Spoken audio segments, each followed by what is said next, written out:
The first two Bond movies had made James Bond insanely popular, but probably nobody could have foreseen what would happen when the third one came into the world, because by then James Bond became a cultural phenomenon.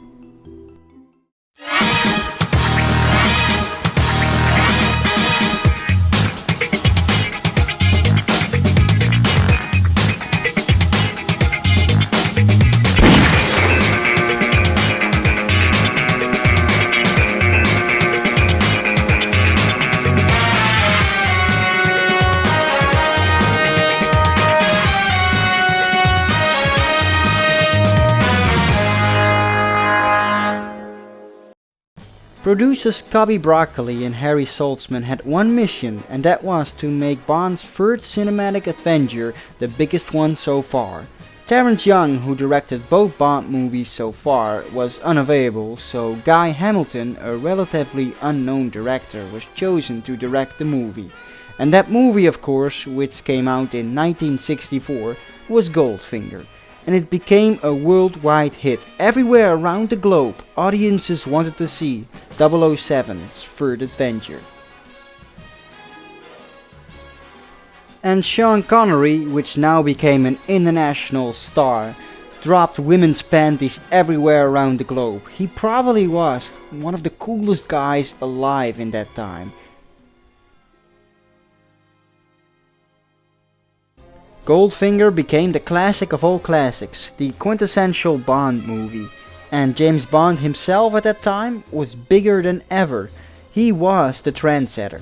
There was a true Bond mania going on, merchandise everywhere. There hardly was anything more popular than this guy.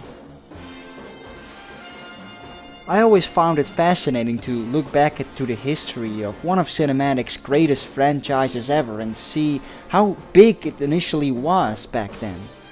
You can only imagine how amazingly exciting it must have been to be alive during this time.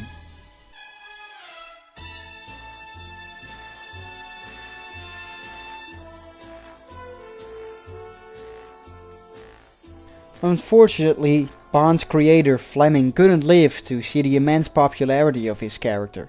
He passed away during the production of Goldfinger in 1964. He probably would have never believed you if you told him that the Bond movies would still be made for decades and decades to come, and it's still going on to this very day. But that's exactly what did happen, and you could argue that in many ways we've got this movie to thank for it. So, what do I think about Goldfinger? Let's now just have a look at it.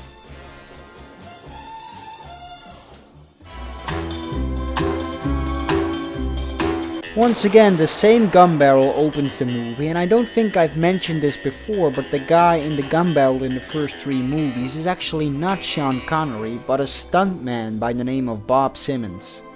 So the movie opens up with a fun little mini adventure, which has nothing to do with the main plot.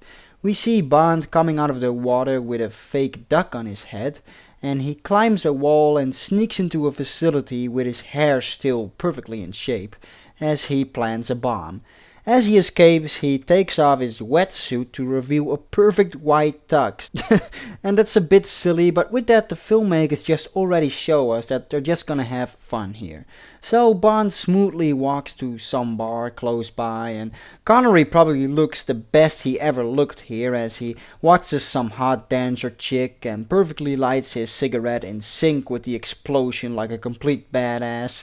And as Bond comes back to his hotel room, where of course the hot dancer girl is waiting for him, who by the way is the same actress who played Karen Bay's chick in From Russia with Love, so they start kissing, but Bond finds out that the kissing is used to distract him by looking into the girl's eyes, and he sees the reflection of a bad guy sneaking up on him, so he uses the chick as a shield and starts fighting the guy.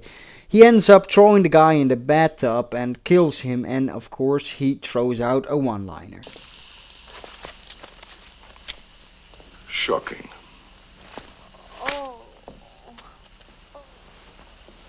Positively shocking.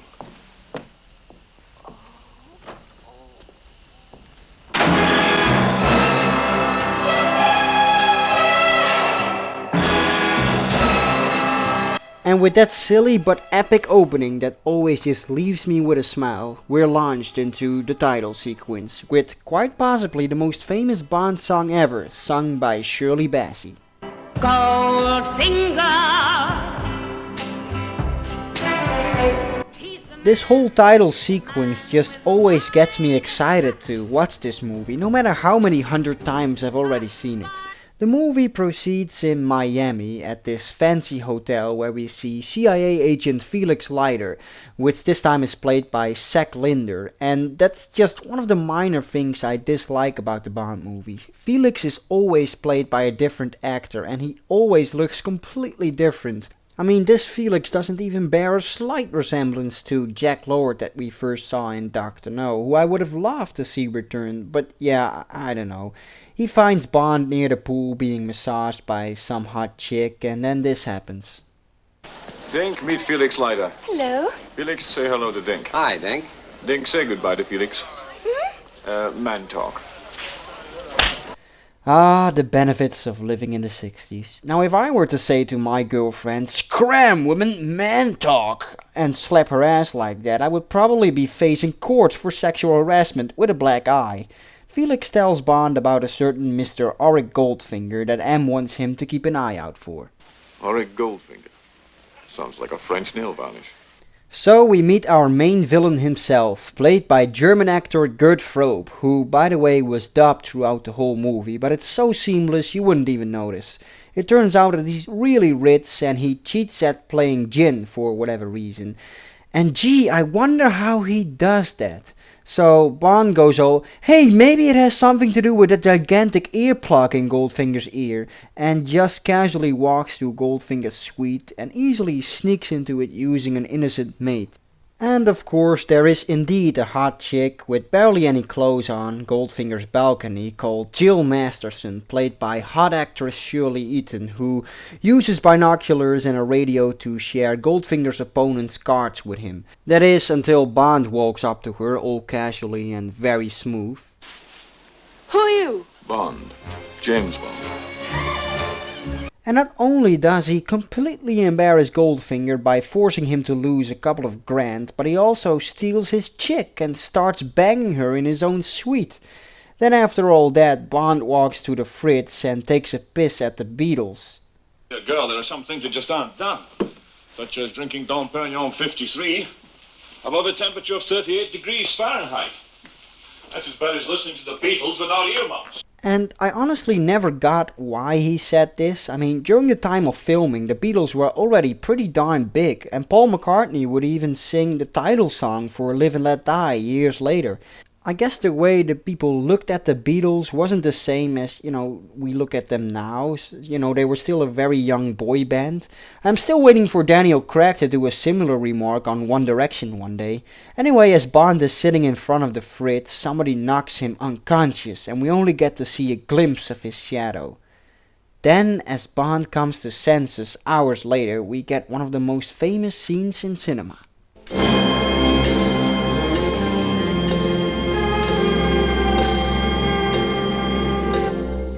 Yeah, so Jill got killed because she was painted completely gold, and though it doesn't make any sense that she supposedly died from skin suffocation because of the paint, and trying to think where she was painted and how there are no stains on the bed doesn't make sense either, but it's just so darn iconic and memorable. Back in London, M is pretty upset with Bond, and, well, he's absolutely right, because Bond had to observe Goldfinger, but instead he just caught him cheating some cards, and then he stole and banged his chick instead, so, yeah, he wasn't really on the job here. So M tells Bond to meet with him and a certain Colonel Smithers in the evening, and it's basically explained that Goldfinger smuggles gold, but nobody knows how, and it can't be proved that he does so. So Bond gets a bar of gold to use as bait when meeting Goldfinger. But first he receives his gadgets, and we get our very first and proper Q scene. And Bond gets the mother of all Bond cars, the Aston Martin DB5. DB probably standing for definitely badass. It's an amazing car with machine guns and a smoke screen and a freaking ejector seat, and it has it all. It's like, this is the car that inspired all gadget cars in the world to be a gadget car, basically. So Bond starts off his dangerous mission by playing a game of golf with Goldfinger, and we also meet his henchman Oddjob, played by wrestler Harold Sakata, one of the most classic henchmen in the franchise. And as boring as playing golf with Goldfinger sounds, it's not at all. It's wonderfully well done stuff. And once again, Goldfinger cheats his way through by letting place Oddjobs more golf balls in the field and, to be in better location. But Bond isn't stupid and plays around with him a little bit. That's his original ball. I'm Arnold Palmer. It isn't.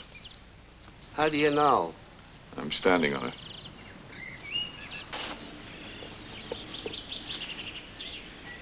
One to go. That'll be the clincher. Fine. Did you switch him, sir? Uh-huh. Then we've got him. If he doesn't notice a switch. You play a Schlesinger 1, don't you?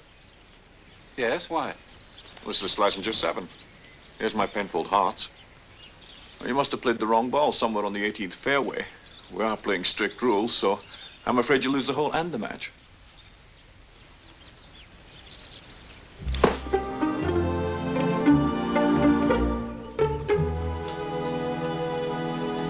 It's just such an enjoyable part of the movie, and it's always so fun to see Bond outsmart the villain. As Goldfinger is about to leave, he wants Bond not to get involved with his affairs anymore. He lets Oddjob give him a little warning.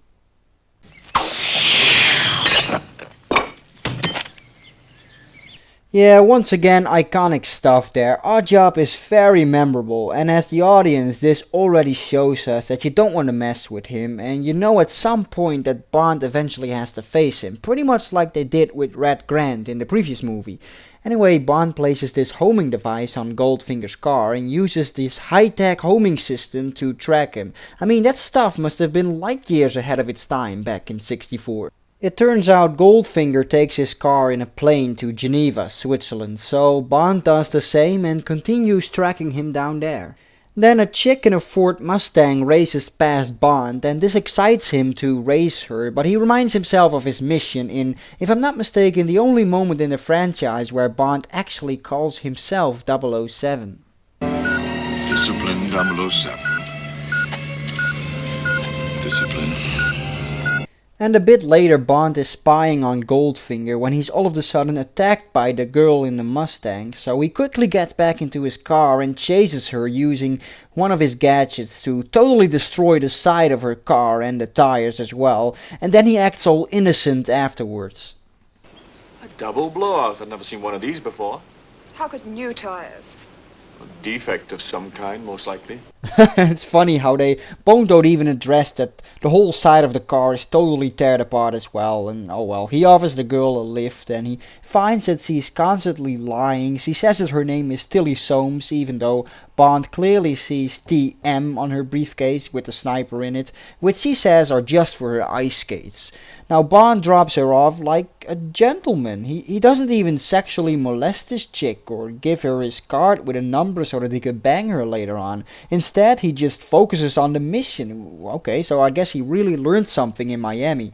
And in the night, Bond starts to investigate around a factory that Goldfinger has in Switzerland, and he finds out that Goldfinger smuggles gold by melting it down and using it as parts of his bodywork of his Rolls Royce.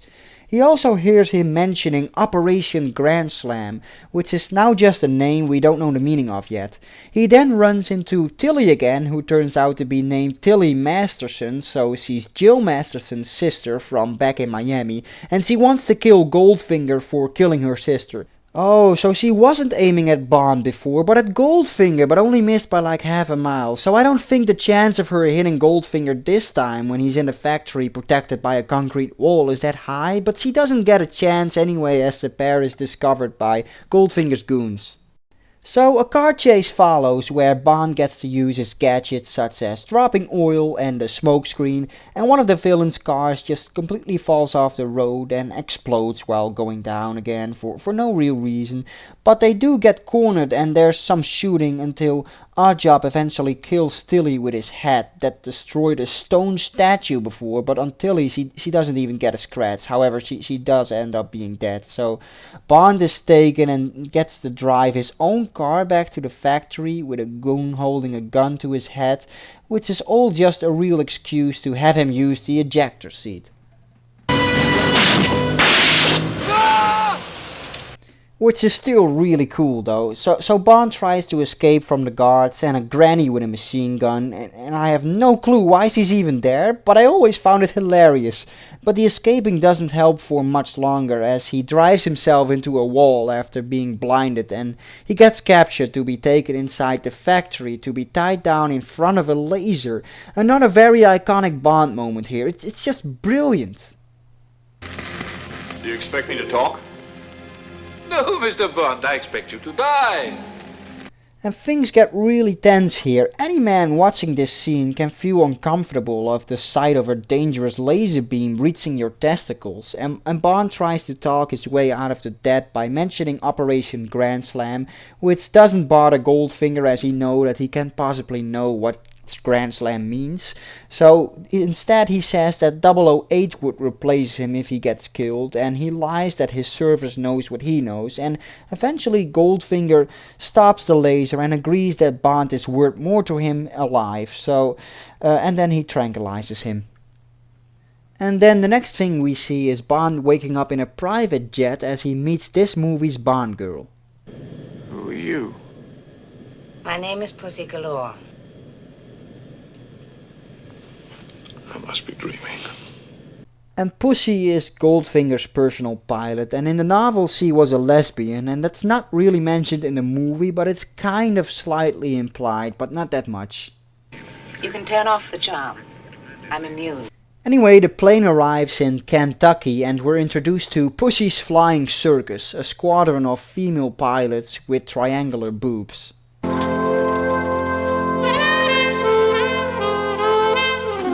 And Bond is taken to Goldfinger's ranch and is kept as a prisoner, although he does eventually manage to free himself in a bit of a silly way, and the guard goes all, "Hey, where did he go?" And Bond surprises him and takes off. It's a bit silly to think you would actually fall for such a trick, but oh well. Meanwhile, Goldfinger has gathered a group of American gangsters who each pay him $1 million, and Goldfinger tells them they will all get $10 million back, and he continues to explain how he's gonna do that by finally explaining to us what Operation Grand Slam means and how it's gonna work. So out comes this huge picture and a model of Fort Knox, and Goldfinger explains that he wants to break into Fort Knox by using Pussy's Flying Circus to spray a gas all over the area to knock down like all of the guards there. And after explaining the whole plan, he kills the gangsters with the same gas as well, so there was no real point in explaining Grand Slam to the gangsters if you're gonna end up killing them anyway, but at least we as the audience now know what Goldfinger is planning. And meanwhile, Bond was under the model the whole time writing down notes, only to be caught by Pussy Galore, which takes him to Goldfinger, and there is just one gangster left that didn't get killed by the gas because he left a bit earlier, so Bond puts a tracker along with the note inside of his pocket, hoping that Felix Leiter will find him and learn about Operation Grand Slam, but Oddjob kills him in the car and then crushes his whole body and the car in a car crusher, so Felix is left with a cold trail, so that was all a bit pointless, but never boring to watch though. And meanwhile, Bond is casually having a drink with Goldfinger and criticizes his operation as there will be loads and loads of trucks needed and it will take hours and hours to load all of those trucks up with the gold, which is true, and that was his plan in the novel, but in the movie Goldfinger reveals that he's actually not planning on stealing the gold at all, but he wants to blow up a bomb causing radiation that will make all of the gold in Fort Knox radioactive for years to come, which causes his own gold to increase in value immensely, which is a scheme that works so much better than the one from the novel. Oh, and Bond also sexually molests Pussy Galore, well, almost. At first she refuses, but then she can't cope with Bond's manliness no more. Oh yeah, the 60s.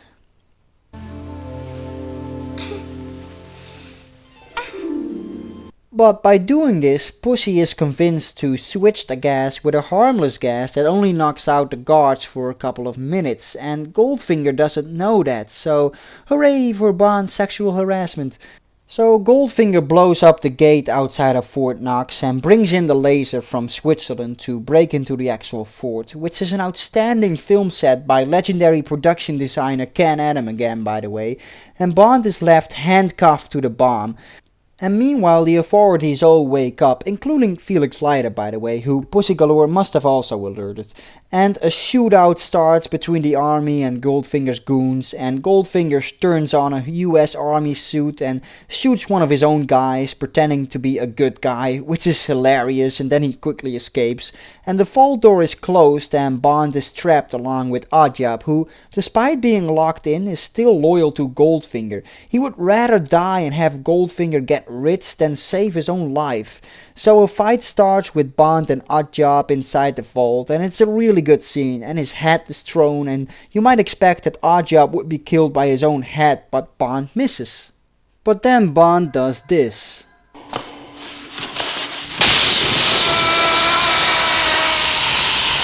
And Harold Sakata literally burned his hand here, but held on because Guy Hamilton didn't say cut. Now, what a nice guy he must have been in real life. So the bomb is still ticking and things get really tense, and this is a clever device of a ticking clock that would be used more often in Bond movies later on. And of course Felix and the bomb diffuser guy make it into the vault just in time with only 007 seconds left on the timer.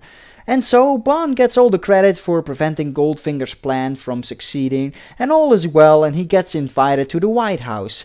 But of course Goldfinger has slipped aboard of this plane and a final fight starts, and a window is shattered, causing decompression in the plane, and the effect of Goldfinger being sucked out of the window is hilariously fake, but it's really short anyway. So Bond and Pussy try their best to pull up the plane, but there's no real point anymore, so they parachute out of there just in time. And as Felix is looking for Bond, Bond gets Pussy under the parachute. Did you get it? No? And that was Goldfinger. What a movie! It's often seen on the first place by mainstream audiences, and some fans claim it's slightly overrated, and I have to say that's not really true. Okay, sure, so the plot wasn't nearly as deep as From Russia with Love's plot was. When you think about it, it was basically about a rich guy who wants to get even richer by blowing up a bomb in the US best guarded gold reserve with the help of a squadron of chicks with pointy tits and an army of Asians in pajamas, with the help of a Korean wrestler that is dressed up as a butler that has a hat for a weapon, and yet it all manages to do it all in such a great and iconic way. This is where the true cinematic Bond was born. The blueprint of all Bond movies that followed up was founded right here. It has it all: the Aston Martin DB5, the Golden Girl, Oddjob's hat, the laser, the amazing film set. It's not overrated. This is truly the classic of all classics. I rank this one in my top 5 Bond movies, not just because Goldfinger meant so much for the franchise, but also because it keeps you entertained during the whole movie from start to finish. This, ladies and gentlemen, truly is a 24-karat masterpiece.